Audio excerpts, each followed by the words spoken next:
of what you were discussing, I can promise you the most devout attention. I feel sure that your teaching would have a salutary effect on me, and who knows, might save me from the pains of hell." The reverend gentleman laughed. "These are heavenly mysteries, and may not be divulged, but if you wish to escape from the fiery pit, you have only to remember us when the time comes, and all will be well." Shi Yin saw that it would be useless to press them. Heavenly mysteries must not, of course, be revealed, but might one perhaps inquire what the absurd creature is that you were talking about? Is it possible that I might be allowed to see it? "Oh, as for that," said the monk, "I think it is on the cards for you to have a look at him." And he took the object from his sleeve and handed it to Shi Yin. Shi Yin took the object from him and saw that it was a clear, beautiful jade, on one side of which were carved the words "Magic Jade."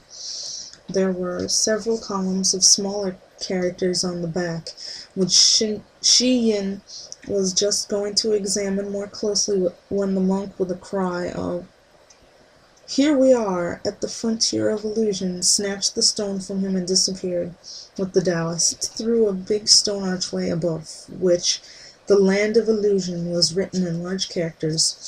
A couplet of smaller characters was inscribed vertically on each side of the arch. "Truth becomes fiction when the fiction's true. Real becomes not real when the unreal's real." Shi Yin was on the point of following them through the archway when suddenly a great clap of thunder seemed to shake the earth to its very foundations, making him cry out in alarm. And there he was sitting in his study, the contents of his dream already half forgotten, with the sun still blazing on the ever-rustling plantains outside, and the wet nurse at the door with his little daughter Ying Lian in her arms. Her delicate little pink and white face seemed dearer to him than ever at that moment, and he stretched out his arms to take her and hugged her to him. Chapters 1 through 25 Summary. After waking from his dream in the middle of the first chapter, Zhen Xiyin meets the monk and the Taoist in the flesh, and they seek to take his daughter Ying Lian from him, informing him that otherwise she would be involved in misfortune. Zhen Xiyin refuses, and subsequently, in a series of misadventures, the baby is stolen from her nurse and will reappear in Chapter 4 as Caltrop, raised by kidnappers and eventually sold to be the concubine of Zhu Pan in the Jia household. In Chapter 3, the scene shifts to the Jia household, which has made a home for the young Lin Daiyu after her mother's death, and for the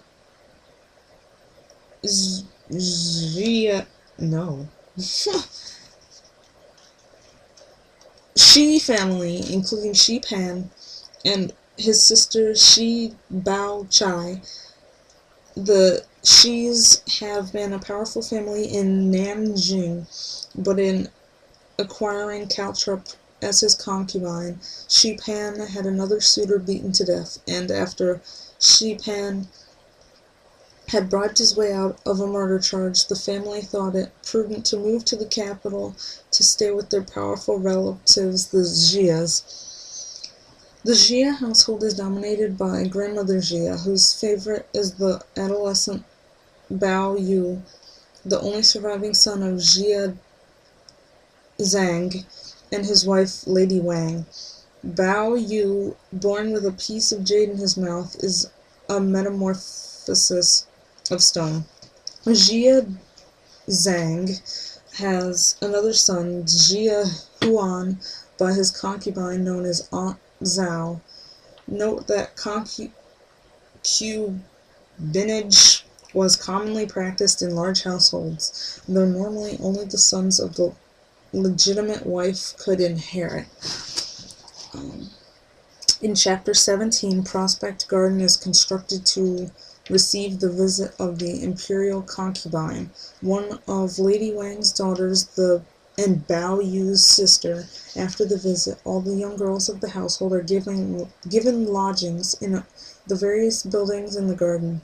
Bao Yu, is very close to his sisters and cousins and prefers the company of girls to boys, is also allowed to take up residence in the garden. As we pick up the story in chapter 26, Jia Huan has spilled hot wax on his half-brother Bao Yu's face in a fit of jealousy. Lady Wang rebukes Aunt Zhao for the behavior of her son, and Aunt Zhao is in a rage, pays a sorceress to cast a spell on Bao Yu. Bao Yu is ill for a while, but recovers. Chapter 26. A conversation on Wasp Waste Bridge is a cover for communication of a different kind, and a soliloquy overheard in the Naiad's house reveals unsuspected depths of feeling. By the time the 33 days convalescence has ended, not only were Bao Yu's health and strength completely restored, but even the burn marks on his face had vanished, and he was allowed to move back into the garden. It may be recalled that when Bao Yu's sickness was at its height, it had been found necessary to call in Jia Yun with a number of pages under his command to take turns in watching over him. Crimson was there too at that time, having been brought in with the other maids from the apartment. During those few days, she and Jia Yun therefore had ample opportunity of seeing each other, and a certain familiarity began to grow up between them. Crimson noticed that Jia Yun was often to be seen sporting a handkerchief very much like the one she had lost. She nearly asked him about it, but in the end was too shy. Then, after the monk's visit, the presence of the menfolk were no longer required, and Jia Yun went back to his tree planting. Though Crimson could still not dismiss the matter entirely from her mind, she did not ask anyone about it for fear of arousing their suspicions. A day or two after their return to Green Delights, Crimson was sitting in her room, still brooding over this handkerchief business, when a voice outside the window inquired whether she was in. Peeping through an eyelet in the casement, she recognized Melilot, a little maid who belonged to the same apartment as herself. "Yes, I'm in," she said. "Come in." Little Melilot came bounding in and sat down on the bed with a giggle. "I'm in luck," she said. "I was washing some things in the yard when Bao Yu asked for some tea to be taken round to Miss Lin's for him, and Miss Aroma gave me the job of taking it. When I got there, Miss Lin had just been given some money by her old ladyship, and was sharing it out among her maids. So when she saw me, she just said, 'Hey, you there,' and gave me 2 big handfuls of it. I've no idea how much it is. Will you look after it for me, please?" She undid her handkerchief and poured out a shower of coins. Crimson carefully counted them for her and put them away in a safe place. "What's been the matter with you lately?" said Melilot. "If you ask me, I think you ought to go home for a day or 2 and call in a doctor. I expect you need some medicine." "Silly," said Crimson. "I'm perfectly all right. What should I want to go home for?" "I know what, then," said Melilot. "Miss Lin's very weakly. She is always taking medicine. Why did you ask her to give you some of hers? It would probably do just as well." "Oh, nonsense," said Crimson. "You can't take other people's medicines just like that."